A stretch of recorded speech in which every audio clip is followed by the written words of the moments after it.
তুমি কি জানো তুমি যখন পরীক্ষার হলে গিয়েছো, পরীক্ষা তোমার কেমন হচ্ছে সেই টেনশনে হয়তো বা বাড়িতে সিজদারত অবস্থায় সময় কাটিয়েছেন তিনি হচ্ছেন তোমার মা।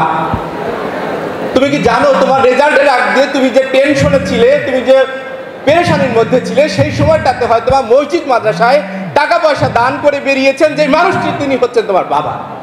ছাত্র শিবিরকে অনুরোধ করতে চাই যে আপনারা এই যে আয়োজনটা করেন, এখানে ডেকে নিয়ে এসে ক্রেস্ট বা উপহার এই ছাত্রদের হাতে ছাত্রীদের হাতে তুলে দেন, কোনো একটা দিন আপনারা ছোট একটা পরিসরে যদি একটা প্রোগ্রাম করতে পারেন, আমি অনুরোধ করব সেটা হচ্ছে একটা সংবর্ধনা অনুষ্ঠান। যেই সংবর্ধনা অনুষ্ঠানটার শিরোনাম হবে হচ্ছে সন্তানকে ভালো রেজাল্ট করানোর পেছনে ভূমিকা রাখার জন্য পিতা মাতার প্রতি সংবর্ধনা অনুষ্ঠান। ঢাকা মহানগরী দক্ষিণ কর্তৃক আয়োজিত আজকের এই এসএসসি ও দাখিল পরীক্ষায় কৃতিত্বের স্বাক্ষর রাখা শিক্ষার্থী ভাই ও বোনদের অভিনন্দন জ্ঞাপন করার জন্যে অনুষ্ঠান, সংবর্ধনা অনুষ্ঠানের সম্মানিত সভাপতি, সম্মানিত মেহমানবৃন্দ, দায়িত্বশীলবৃন্দ, উপস্থিত সম্মানিত অভিভাবক অভিভাবিকাবৃন্দ, শিক্ষক শিক্ষিকাবৃন্দ, যাদের জন্য আজকের এই আয়োজন, আমার কৃতি শিক্ষার্থী ভাই ও বোনেরা, আসসালামু আলাইকুম রহমতুল্লাহ। আমি আর একবার সালাম দিতে চাই, আসসালামু আলাইকুম রহমতুল্লাহ। অনেক অনেক অনেক কংগ্রাচুলেশনস, মোবারকবাদ। দীর্ঘ 10টি বছর বা তার চেয়েও বেশি প্রাতিষ্ঠানিক এই শিক্ষা গ্রহণ করার পরে, প্রচেষ্টা চালানোর পরে যে এসএসসি বা দাখিল পরীক্ষায় তোমরা অবতীর্ণ হয়েছিলে, সেখানে একটি চমৎকার রেজাল্ট করার মধ্য দিয়ে তুমি খুশি হয়েছো, তোমার পিতামাতাকে খুশি করতে পেরেছো, তোমার শিক্ষক শিক্ষিকাকে খুশি করতে পেরেছো, তোমার চারপাশের বহু মানুষকে খুশি করতে পেরেছো। কত মানুষ যে খুশি হয়েছে সেটা তোমরা জানো না। ছাত্র শিবিরকে খুশি করতে পেরেছো। এই যে বহু মানুষকে খুশি করতে পেরেছো, এই জন্য তোমাদেরকে অভিনন্দন জানাচ্ছি। কংগ্রাচুলেশন। তোমাদের জন্য আমাদের পক্ষ থেকে তোমরা একটু হাতে তালি দিতে পারবে? একটা তালি তোমাদের জন্য। আমি আরেকটু অনুরোধ করছি, আরেকটু জোরে তালি দেওয়া যাবে? Thank you, thank you. শুকরিয়া জানাচ্ছি আল্লাহ রাব্বুল আলামিনের, যার মেহেরবানি ছাড়া, যার ইচ্ছা ছাড়া আমাদের পক্ষে এই রেজাল্টটা করা কোনোভাবেই সম্ভব ছিল না। যিনি না ইচ্ছা করলে আমাদের পক্ষে এটা রেজাল্ট করা সম্ভব ছিল না। আমরা যতই চেষ্টা করি না কেন, আমাদের আশেপাশে অনেকেই পড়ালেখা করেছেন, অনেক পরিশ্রম করেছেন, কিন্তু এত ভালো রেজাল্ট হয়তো সবাই করতে পারে না। তো এই জন্য আল্লাহর শুকরিয়া আদায় করছি। একই সাথে আমরা ধন্যবাদ জানাতে চাই, মোবারকবাদ জানাতে চাই, শুভেচ্ছা জানাতে চাই আমাদের শিক্ষক শিক্ষিকাদের প্রতি, যারা আমাদেরকে গড়ে তুলেছেন, আমাদেরকে ভালো রেজাল্টের জন্য উপযুক্ত করে গড়ে তোলার জন্য চেষ্টা করেছেন। আমাদের ভাই বোনদের প্রতি কৃতজ্ঞতা জানাতে চাই, যারা আমাদের পাশে থেকে দুষ্টুমির সাথে সাথে হয়তো আমাদেরকে সহযোগিতা করেছেন। স্পেশালি আমরা কয়েকটা মানুষকে, 2 জন করে মানুষকে বিশেষভাবে ধন্যবাদ জানাতে চাই। তারা হচ্ছেন আমাদের পিতা এবং মাতা। এই যে আমার ভাই এবং বোন, এদিকে তাকাও। তুমি কি জানো, তুমি যখন রাত্রে সারা রাত জেগে পড়ালেখা করতে, সেই সময় একটা মানুষ, তুমি ঘুমানোর আগ পর্যন্ত একটা মানুষ ঘুমাতেন না, হয়তোবা চোখ বন্ধ করে থাকতেন, অথবা তার যতই খারাপ লাগুক, কষ্ট হোক, তিনি চুপচাপ জেগে থাকতেন। সেই মানুষটা হচ্ছে তোমার মা। তুমি কি জানো তুমি যখন পরীক্ষার হলে গিয়েছো, পরীক্ষা তোমার কেমন হচ্ছে সেই টেনশনে হয়তোবা বাড়িতে সিজদারত অবস্থায় সময় কাটিয়েছেন তিনি হচ্ছেন তোমার মা। তুমি কি জানো তোমার রেজাল্টের আগ দিয়ে তুমি যে টেনশনে ছিলে, তুমি যে পেরেশানির মধ্যে ছিলে, সেই সময়টাতে হয়তোবা মসজিদ মাদ্রাসায় টাকা পয়সা দান করে বেরিয়েছেন যে মানুষটি তিনি হচ্ছেন তোমার বাবা। ওই বাবা এবং সেই মায়ের অনুভূতি তোমার পক্ষে বোঝা এখন সম্ভব নয়। যখন বাবা হবে, যখন মা হবে, তারপরে হয়তো বা তোমাদের পক্ষে বোঝা সম্ভব। তোমার আজকের এই রেজাল্ট, তোমার পড়ালেখার মধ্য দিয়ে তুমি হয়তো বা তুমি মনে করছো অনেক চমৎকার রেজাল্ট করেছো, তোমার বিশেষ কৃতিত্ব আছে, নিঃসন্দেহে তোমার কৃতিত্ব আছে। কিন্তু তোমার এই কৃতিত্বের চেয়ে আমি মনে করি, যেহেতু আমরা এখন বাবা হয়েছে, কিছুটা হলেও বুঝতে পারি, আমার মনে হয় তোমার এই কৃতিত্বের সাথে সাথে তোমার কৃতিত্বের চেয়েও হয়তো বা বড় কৃতিত্ব দেওয়া উচিত হচ্ছে তোমার বাবা এবং তোমার মাকে। এই জন্য আমি মনে করি এই প্রোগ্রামগুলোতে আসলে আমি অনেক ক্ষেত্রে বলি, ছাত্র শিবিরকে অনুরোধ করতে চাই যে আপনারা এই যে আয়োজনটা করেন, এখানে ডেকে নিয়ে এসে ক্রেস্ট বা উপহার এই ছাত্রদের হাতে, ছাত্রীদের হাতে তুলে দেন। কোনো একটা দিন আপনারা ছোট একটা পরিসরে যদি একটা প্রোগ্রাম করতে পারেন, আমি অনুরোধ করব, সেটা হচ্ছে একটা সংবর্ধনা অনুষ্ঠান। যেই সংবর্ধনা অনুষ্ঠানটার শিরোনাম হবে হচ্ছে সন্তানকে ভালো রেজাল্ট করানোর পেছনে ভূমিকা রাখার জন্য পিতা মাতার প্রতি সংবর্ধনা অনুষ্ঠান। ওই সংবর্ধনা অনুষ্ঠানে ক্রেস্টটা গ্রহণ করবেন বাবা এবং মা একসাথে, আর ওই ক্রেস্টটা তুলে দিবেন ছাত্র শিবিরের সাথে সাথে ওই সন্তান, ছেলে অথবা মেয়ে। এই অনুষ্ঠানটা আমি দেখতে চাই। দক্ষিণকে অনুরোধ করবো আপনারা যদি একটা থানাতেও যদি এই প্রোগ্রামটা পারেন করবেন, আমরা ইনশাআল্লাহ প্রয়োজনে আসার চেষ্টা করব। এই প্রোগ্রাম দেখলে আমার খুব ভালো লাগবে, এই প্রোগ্রামটা আমরা দেখতে চাই। শিক্ষার্থী ভাই ও বোনেরা, তোমরা এই যে আজকে রেজাল্ট করেছো, আমরা খুব খুশি হয়েছি। সেই সাথে সাথে তোমাদের প্রতি প্রত্যাশাটা অনেক বেড়ে গেছে। এসএসসি রেজাল্টের পরে আগামী দিনে ইন্টারমিডিয়েটে তুমি কি রেজাল্ট করবে সেটার দিকে চেয়ে থাকবে অনেকগুলো চোখ 2টা বছর ধরে। এরপরে ইউনিভার্সিটি তুমি কত ভালো জায়গায় ভর্তি হচ্ছ, কি ভালো করছো, সেটার দিকে প্রত্যাশার চোখ চেয়ে থাকবে। সেই প্রত্যাশার পারদ যেন সামনের দিকে আরও বেশি বৃদ্ধি পায়, তুমি যেন সেই প্রত্যাশার আলোকে আরও বেশি ভালো করতে পারো, সেই জন্যে আমরা তোমাদের জন্য দোয়া করেছি।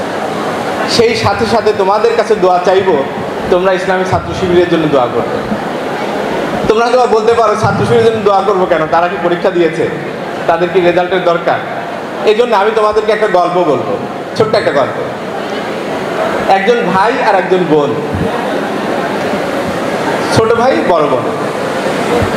বড় বোন ছোট ভাইকে বলছে যে গতকাল রাতে সারা রাত ধরে নামাজ পড়েছি, ইবাদত করেছি আর আল্লাহর কাছে দোয়া করেছি।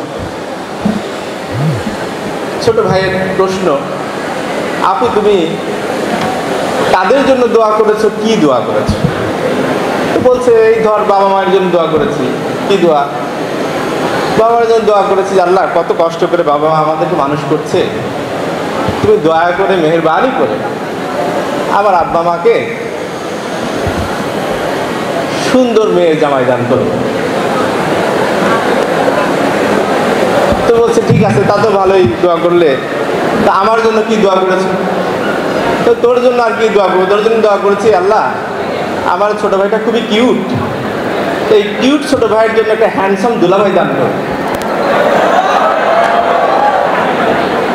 সবার জন্যই তো দোয়া করলে, তো তুমি তোমার নিজের জন্য কি দোয়া করছো? তো বল কি আমি কি এত স্বার্থপর হতে পারি? তোর জন্য দোয়া করতে করতে রাত শেষ, আমার নিজের জন্য আর দোয়া করার সময় হয় না। এটাই তো ব্যাপারটা হচ্ছে, আলটিমেটলি সবগুলো তার দোয়া কার জন্য ছিল? নিজের জন্য ছিল। ছাত্র শিবিরের জন্য যদি তোমরা দোয়া করতে পারো, তাহলে আলটিমেটলি এই দোয়াটা তোমাদের জন্যই হবে। কারণ ছাত্র শিবির ধ্যানে জ্ঞানে চিন্তা চেতনায় এই প্রজন্মকে গড়ে তুলবার জন্য চেষ্টা করছে।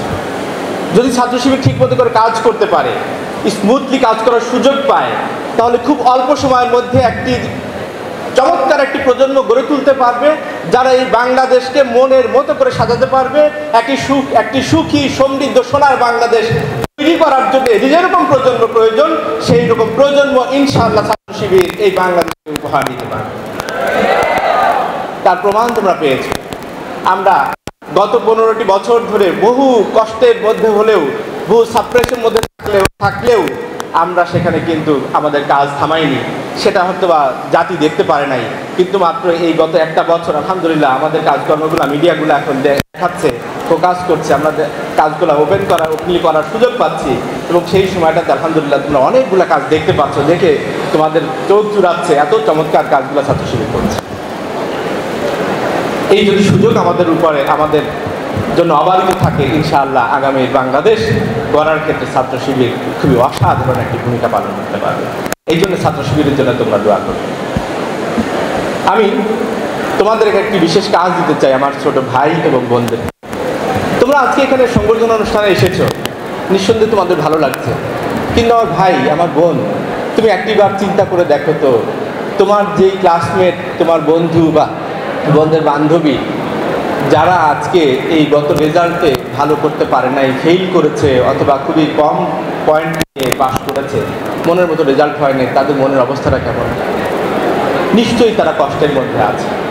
তোমাদেরকে আমি একটা অ্যাসাইনমেন্ট দিতে চাই, তোমরা চুপি চুপি করে আজকে এখান থেকে ফেরত যাওয়ার পরে যেই বন্ধুটি বা বান্ধবীটি ভালো রেজাল্ট করতে পারে নাই তার সাথে যোগাযোগ করে তার বাসায় গিয়ে তাকে একটু সান্ত্বনা দাও, তাকে একটু ঘুরে দাঁড়ানোর জন্য উদ্বুদ্ধ করো।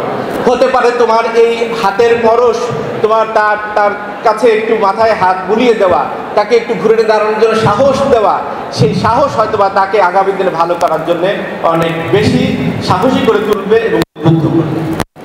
হতে পারে আগামী বছরের এই সংবর্ধনা অনুষ্ঠানে তোমার সেই বন্ধুটি এখানে আসতে পারবে এবং ভবিষ্যতে অনেক ভালো করার পরে সে কৃতজ্ঞ চিত্তে তোমাকে স্মরণ করবে। সেই কৃতজ্ঞ চিত্তে স্মরণের সাথে সাথে তোমার জন্য সে দোয়াও করবে। আমাদের প্রত্যেকের মধ্যেই পটেনশিয়ালিটি আছে, হয়তো বা কোনো কারণে সে আজকে ভালো করতে পারে নাই, তার মানে সে শেষ হয়ে যায় নাই। তাকে আমরা একটু এগিয়ে নিয়ে আসার জন্য আমরা একটু তাকে সহযোগিতা করি, সেই ব্যাপারে তোমাদের সহযোগিতা প্রত্যাশা করছি। সম্মানিত উপস্থিতি, আমরা নিশ্চয়ই এখানে যারা আছি তারা আমরা আমাদের এই বাংলাদেশটাকে অনেক বেশি ভালোবাসি। তোমরা কি বাংলাদেশকে ভালোবাসো? কম না বেশি? আমি আবার জিজ্ঞাসা করি, তোমরা কি বাংলাদেশকে ভালোবাসো?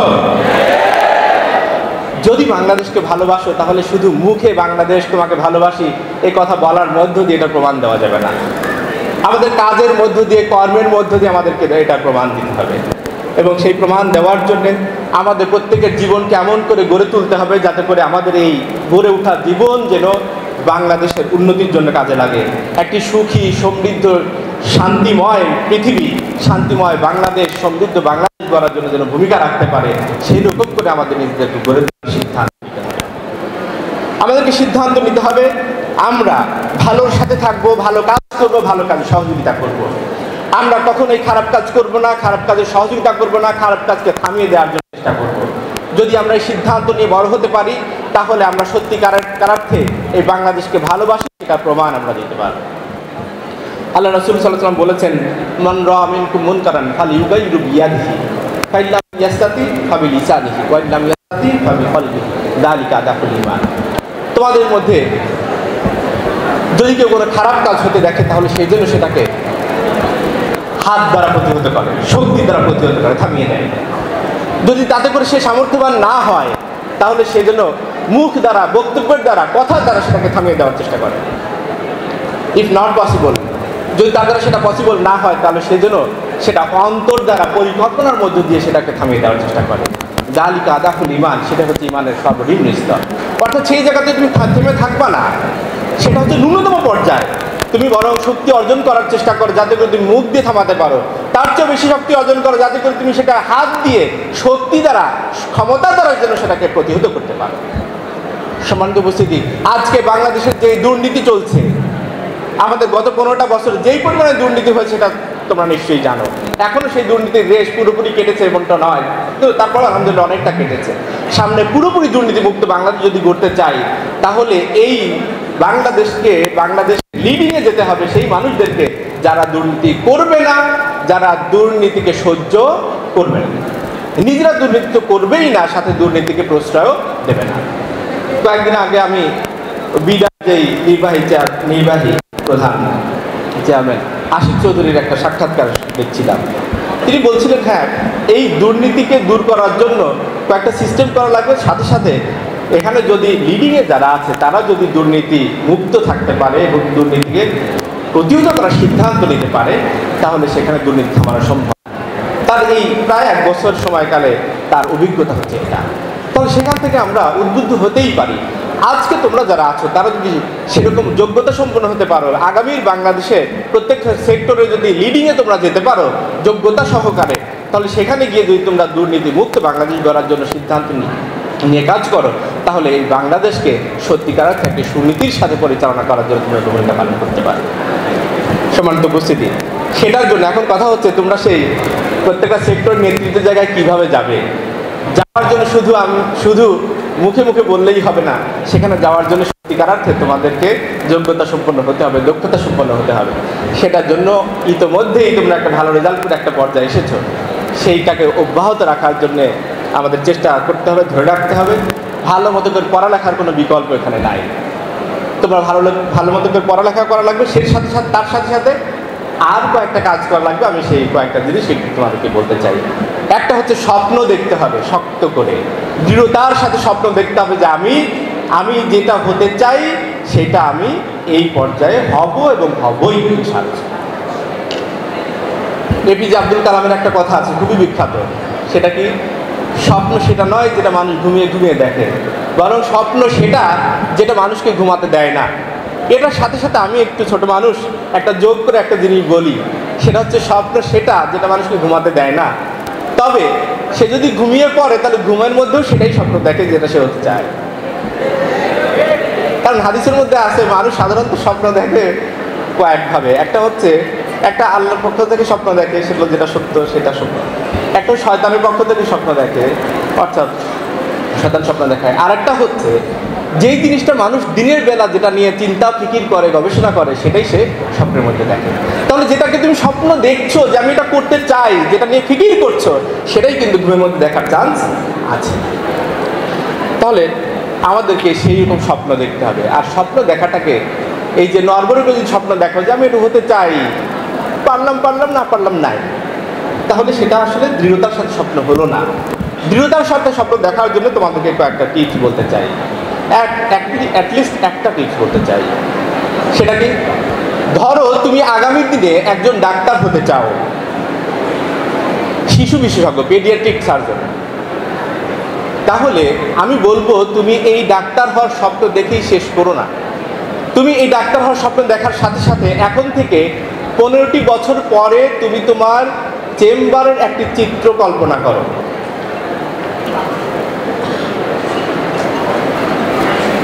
তোমার চেম্বারে তুমি বসে আছো, তুমি চিকিৎসা দিচ্ছ, এমন সময় হসপিটালে একজন মা তার মুমূর্ষু বাচ্চাকে নিয়ে আসলেন। ওই বাচ্চা বাঁচবে কি মারা যাবে এরকম একটা পেরেশানি তার মধ্যে আছে। তিনি এসে তোমাকে রিকোয়েস্ট করলেন, ডাক্তার সাহেব আপনি আমার বাচ্চার চিকিৎসা করুন। তখন তুমি ওই মাকে সান্ত্বনা দিলে, আল্লাহর উপর ভরসা করতে বললে এবং চিকিৎসা শুরু করলে। আল্লাহর মেহেরবানিতে ওই বাচ্চাটি 3 দিন পরে সুস্থ হয়ে গেল। এমন অবস্থায় ওই বাচ্চাটিকে রিলিজ দিয়ে নিয়ে যাওয়ার সময় ওই মা খুঁজে খুঁজে তোমার কাছে আসলেন, তোমাকে পেলেন এবং তোমাকে ধন্যবাদ দিতে গিয়ে, কৃতজ্ঞতা প্রকাশ করতে গিয়ে তিনি কেঁদে ফেললেন। আমি বলবো তোমার ডাক্তার হওয়ার স্বপ্নের পাশাপাশি তুমি 15টি বছর পরে তোমার ওই হসপিটালে থাকা অবস্থায় ওই মায়ের চোখ দিয়ে গড়িয়ে পড়া 2 ফুটো আনন্দ অশ্রুকেও যদি তুমি দেখে ফেলতে পারো, তাহলে তোমার স্বপ্ন অনেক বেশি শক্তিশালী হবে। আমি একটা উদাহরণ দিলাম। এরকম করে তোমার যেই জায়গায় তুমি যেতে চাও, যেই বিষয় নিয়ে তুমি স্বপ্ন দেখতে চাও, সেই স্বপ্নের সাথে মিলিয়ে তুমি তোমার এই চিত্র কল্পনা করতে পারো, সেটা কিভাবে করে সমাজে ইম্প্যাক্ট ফেলছে, সেই জিনিসটা তুমি তোমার স্বপ্নের মধ্যে এঁকে নাও। তাহলে সেটা হওয়ার জন্য তোমার স্বপ্নটা অনেক বেশি শক্তিশালী হবে। দ্বিতীয়ত, শুধু স্বপ্ন দেখে শেষ করলেই হবে না, তোমাকে হতে হবে ভিশনারি। সেটা বলতে আমি কি বোঝাচ্ছি? সেটা হচ্ছে স্বপ্ন হচ্ছে যে এন্ড পয়েন্ট, অর্থাৎ ওখানে আমি যেতে চাই। আর ভিশনারি হচ্ছে ওই জায়গায় যাওয়ার জন্য প্রত্যেকটা স্টেপ বাই স্টেপ তোমাকে জেনে ফেলা যে আমাকে এখন কি করতে হবে, তারপর কোন স্টেপে কি করতে হবে, তারপর কি করতে হবে, এবং সেই সুস্পষ্ট ধারণা সহকারে ওই স্টেপগুলা পূর্ণ করার জন্য তোমার প্রচেষ্টা চালানো। যেমন ধরো তুমি এখন এসএসসি পাস করলে, তুমি ভবিষ্যতে বাংলাদেশে একটি মহাকাশ গবেষণা কেন্দ্র তৈরি করতে চাও, এটা তোমার স্বপ্ন। একটা বিশ্বের মধ্যে সেরা মহাকাশ গবেষণা কেন্দ্র তুমি প্রতিষ্ঠা করতে চাও, তাহলে এই স্বপ্ন দেখার সাথে তুমি যদি ভিশনারি হতে চাও তাহলে তোমার করণীয় কি? তুমি এটা করতে পারো, সেটা হচ্ছে তুমি এখন এসএসসি পাস করেছো, ধরো এরপরে তুমি ইন্টারমিডিয়েটে নটর ডেম কলেজে ভর্তি হবে বা ভিকারুননিসা স্কুল অ্যান্ড কলেজে তুমি ভর্তি হবে। সেখান থেকে জিপিএ 5 গোল্ডেন এ+ পাবে। সেটা শেষ করে ধরি তুমি বুয়েটে ভর্তি হবে, মেকানিক্যাল ইঞ্জিনিয়ারিং বা সিএসসি বা ইলেকট্রিক্যালে। এটা শেষ করো, সেখানে তুমি সিজি 3.75 উপরে পাবে। সেটা শেষ করে তুমি এমআইটিতে চলে যাবে, সেখানে মাস্টার্স করবে। এমআইটি মাস্টার শেষ করবার পিএইচডিটা ওখানেই করবে। এটা শেষ করবে তুমি নাসাতে জয়েন করবে। নাসাতে 30টা বছর তুমি সেখানে জব করবে এবং তোমার পজিশনটা নাসার সর্বোচ্চ পর্যায়ে চলে যাবে। তারপর 30 বছর পরে তুমি নাসার জবটা ছেড়ে দেবে। তারপরে যেন তুমি বাংলাদেশে চলে আসবে।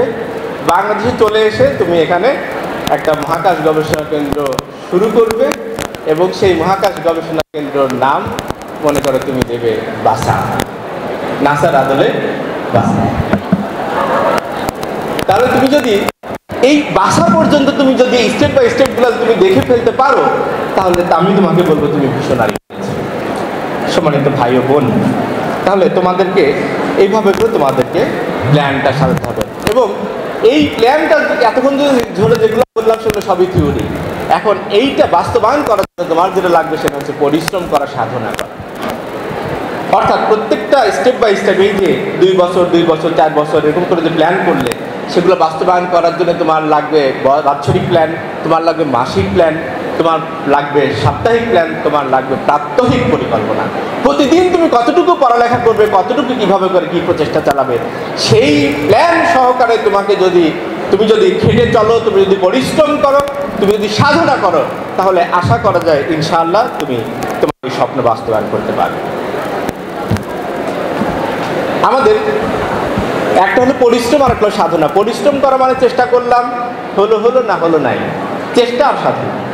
আর সাধনা মানে হচ্ছে যে যেভাবে করে চেষ্টা করলে পরে ওটা সম্ভব করা যায়, সেভাবে করে চেষ্টা করার নাম হলো সাধনা। আমি তোমাদেরকে শুধু চেষ্টা করার জন্য অনুরোধ করব না, আমি তোমাদেরকে সাধনা করবার জন্য অনুরোধ করব। নেক্সট যে বিষয়টা বলতে চাই সেটা হচ্ছে, ধরি এভাবে করে তুমি গড়ে ওঠার সিদ্ধান্ত নিলে, তাহলে তো 1 লাখ গড়ে উঠবে। 1 লাখ গড়ে ওঠার মধ্যে দিয়ে সমাজ চেঞ্জ হবে না। সমাজ চেঞ্জ করার জন্য পুরো প্রজন্মকে গড়ে উঠতে হবে। গত জুলাই আন্দোলনে তোমরা দেখেছো, গোটা এই যে জেএনজির জন্য একটা হাত দিতে পারি নাকি?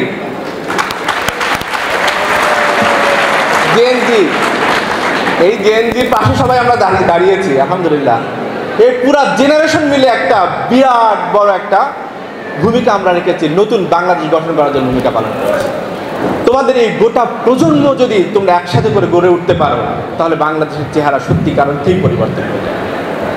সেজন্যে আমাদেরকে 1 লাখ গড়ে ওঠা নয়, বরং আমার আশেপাশে বন্ধুদেরকে সাথে নিয়ে গড়ে ওঠার জন্য সিদ্ধান্ত নিতে হবে। তাহলে আমি ভালো হওয়ার জন্য, আমি এই যে গড়ে উঠলাম, এর সাথে সাথে আমি ভালো মানুষ হিসাবে গড়ে উঠবো। যেটা আমি আগেই বলেছিলাম, ভালোর সাথে থাকবো, খারাপের সাথে থাকবো না। ভালো করব, খারাপ করব না। ভালো করার জন্য সহযোগিতা করব, খারাপকে প্রতিহত করবার জন্য কাজ করব। এই মোটো নিয়ে যদি আমরা কাজ করতে পারি এবং আমার বন্ধুদেরকে, আমার জুনিয়রদেরকে, আমার প্রতিবেশীদেরকে, আমার সহপাঠীদেরকে যদি এভাবে করে গড়ে ওঠার জন্য উদ্বুদ্ধ করতে পারি, সহযোগিতা করতে পারি, তাহলে গোটা প্রজন্ম গড়ে ওঠার মধ্য দিয়ে ইনশাআল্লাহ আমার ক্যালকুলেশনে যদি তোমরা যদি এখন থেকে ধরি আগের প্রজন্ম ঠিকঠাক নাই, যদি এরকমও হয়, তাহলে শুধু তোমাদের এখান থেকে যদি স্টার্ট করো, এখন থেকে 25 থেকে 30 বছরের মধ্যে বাংলাদেশের গোটা চেহারা পরিবর্তন হয়ে যাওয়া সম্ভব। কারণ আগামী বাংলাদেশের যে লিডিংয়ে যারা যাবে, তোমরা এখন থেকে 25 থেকে 30 বছর পরে আসলে বাংলাদেশের লিডিংয়ে যাবে। তার মানে তোমরা যখন লিডিংয়ে যাবে, সেই সময় গিয়ে কিন্তু দেশটাকে পরিবর্তন করে ফেলতে পারবে। সম্মানিত উপস্থিতি, আমরা এই যে ভালোর সাথে থাকবো, খারাপ করব না, এটার অনুপ্রেরণা আমরা কোথায় পাবো? অনুপ্রেরণা হচ্ছে আল্লাহকে ভয় করার মধ্যে দিয়ে পাবো। কারণ দিনের বেলা যদি আমরা কোনো অন্যায় করি, পুলিশ দেখে ফেলে, সরকার দেখে ফেলে, সেটা আটকে দেয়। কিন্তু কেউ দেখে না, কোনো মানুষ দেখে না। সবার অগোচরে যদি আমি কোনো অন্যায় করি, সেটা কে দেখে? আল্লাহ তাআলা দেখে। আমার মধ্যে যদি আল্লাহর ভয় তৈরি হয়, তাকওয়া তৈরি হয়, তাহলে আমার পক্ষে সমস্ত মানুষকে ফাঁকি দেওয়া সম্ভব হলেও আল্লাহকে ফাঁকি দেওয়া সম্ভব নয়। অতএব আমি শুধুমাত্র আল্লাহকে ভয় করে সমস্ত অন্যায় কাজ থেকে বিরত থাকার জন্য কাজ করতে পারি। এই জন্য ইসলামী ছাত্র শিবির দক্ষ মানুষ তৈরি করার সাথে সাথে মানুষদের মধ্যে আল্লাহর ভয় তৈরি করবার জন্য কাজ করে যাচ্ছে। ইসলামী ছাত্র শিবির এই তরুণ প্রজন্মের মধ্যে তাকওয়া তৈরি করার জন্য প্রচেষ্টা চালিয়ে যাচ্ছে। একটি তাকওয়াবান প্রজন্ম তৈরি করবার জন্য প্রচেষ্টা অব্যাহত রেখেছে ইসলামী ছাত্র শিবির। আমরা এই তাকওয়াবান প্রজন্ম, দক্ষতা সম্পন্ন প্রজন্ম যদি তৈরি করতে পারি, তাকওয়া এবং দক্ষতার সমন্বয়ে একটি প্রজন্ম গড়ে উঠলে সত্যিকার অর্থেই এই দেশ তাদের হাতে নিরাপদ থাকবে, একটি সুন্দর সমাজ গঠন করা সম্ভব হবে। আইমে জাহিলিয়াতকে রাশেদার সমাজে পরিবর্তন করা সম্ভব হয়েছিল কিসের ভিত্তিতে? শুধুমাত্র ইসলামের ভিত্তিতে। ইসলাম এসে সেই অন্ধকারাচ্ছন্ন সমাজটাকে পরিবর্তন করে ফেলতে পেরেছিল। তোমরা নিশ্চয়ই সেই ঘটনা জানো যে সেই সময়টাতে যখন আইমে জাহিলিয়াত ছিল, সেই সময়ে কন্যা সন্তানদেরকে মাটির মধ্যে জীবন্ত অবস্থায় তাদেরকে পাথর মেরে ফেলা হতো, তাদেরকে পুঁতে ফেলা হতো। সেই সময় সেই মানুষেরাই পরবর্তীতে যখন ইসলাম আসলো, তারা ইসলাম কবুল করার পরে সেই মানুষেরাই এই কন্যা সন্তানদেরকে মর্যাদা দিল এবং তাদেরকে সম্মানিত করার জন্য তারা প্রচেষ্টা চালালো এবং একটি আলোকিত সমাজ তারা বিনির্মাণ করতে পারলো। আজকের সমাজে আমরা কয়েকদিন আগে দেখেছি যে এই গত 9 তারিখে সেখানে আমরা ভাবতেও কষ্ট হয় যে এই সময় এসেও সেখানে পাথর দিয়ে একটা জীবন্ত মানুষকে আঘাতের পর আঘাত করে মেরে ফেলা হচ্ছে। কেন এটা হচ্ছে? বিকজ ওই মানুষের মধ্যে ইসলামের বোধ নাই, তাকওয়া হতে পারছে না। যদি এই মানুষদের মধ্যে আমরা তাকওয়া তৈরি করতে পারতাম, তাহলে এই মানুষেরা এই মানুষকে মারতে পারতো না, বরং এই মানুষকে প্রোটেক্ট করবার জন্যে, বাঁচানোর জন্য তৎপর হয়ে থাকে।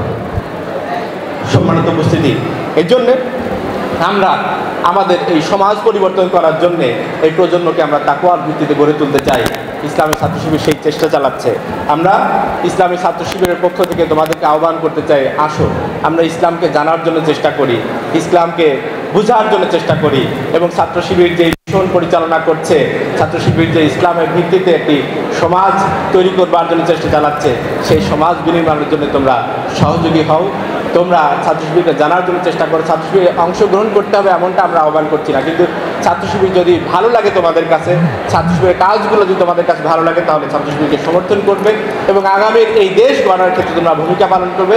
সেই আহ্বান তোমাদের কাছে রেখে আগামী বাংলাদেশের কান্ডার হিসাবে তোমরা গড়ে উঠবে, সেই জন্যে আল্লাহ তাআলার কাছে তোমাদের জন্য দোয়া করে আমার বক্তব্য এখানে শেষ করছি। আসসালামু আলাইকুম ওয়া রাহমাতুল্লাহি ওয়া বারাকাতুহু।